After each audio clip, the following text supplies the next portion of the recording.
श्री कृष्ण ने कहा है, अगर तुम्हें किसी ने दुखी किया है तो बुरा मत मानना। लोग उसी पेड़ पर पत्थर मारते हैं जिस पेड़ पर ज़्यादा मीठे फल होते हैं।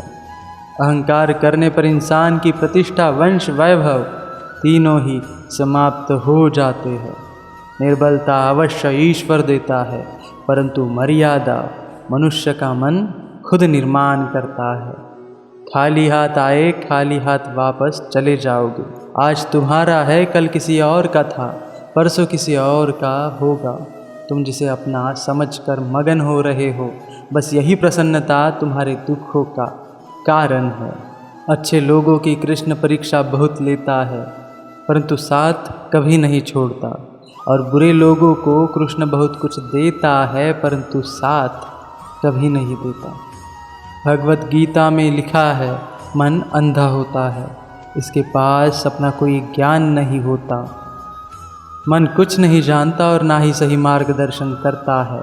इसलिए आप अंधे मन की बातें मानकर ज़रूरी काम को टालना बंद कीजिए। आप हमेशा अपनी बुद्धि से काम लीजिए, मन से नहीं, क्योंकि अंधा मन आपको हमेशा ज़रूरी कामों को करने से रोक देता है। जब आप बुद्धि के ज़रिए ज़रूरी कामों को करना शुरू कर देंगे तो धीरे धीरे आपका मन आपका मित्र बनता चला जाएगा। लेकिन अभी आपका मन आपका दुश्मन बना हुआ है, जो आपको दिन पे दिन बर्बाद कर रहा है। जैसे समुद्र के पार जाने के लिए नाव ही एकमात्र साधन है, उसी प्रकार स्वर्ग के लिए सत्य ही एकमात्र सीढ़ी है, कुछ और नहीं। लोग अपने अपमान के बारे में हमेशा बात करेंगे। सम्मानित व्यक्ति के लिए अपमान मृत्यु से भी बदतर होता है। बुराई बड़ी हो या छोटी हमेशा विनाश का कारण बनती है, क्योंकि नाव में छेद छोटा हो या बड़ा, नाव को डुबो ही देता है।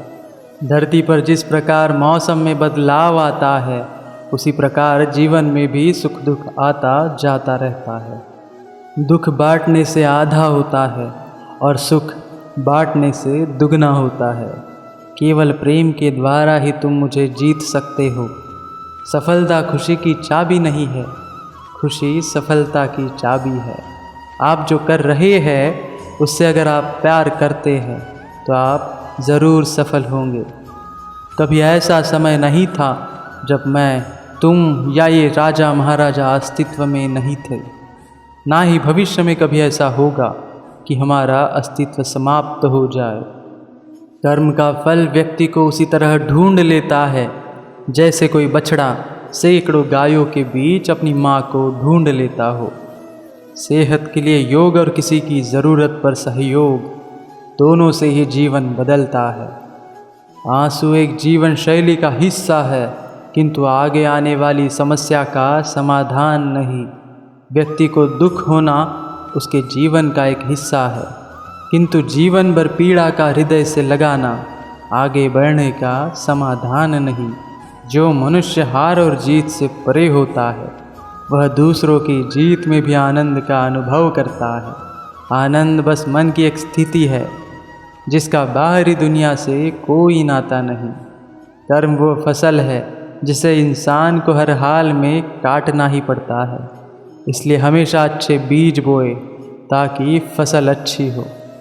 जैसे तेल समाप्त हो जाने पर दीपक बुझ जाता है, उसी प्रकार कर्म के क्षीण हो जाने पर भाग्य भी नष्ट हो जाता है। समय आने पर सबको सब कुछ मिल जाता है। समय से पहले की चाह ही दुख का कारण बनती है। जो मिल रहा है तुम्हें वही तुम्हारे लिए बेहतर है। ये तुम नहीं जानते, पर देने वाला बखूबी जानता है। कृष्ण ने कहा, मैं तो सबकी सुनता हूँ, पर मेरा कौन सुनता है।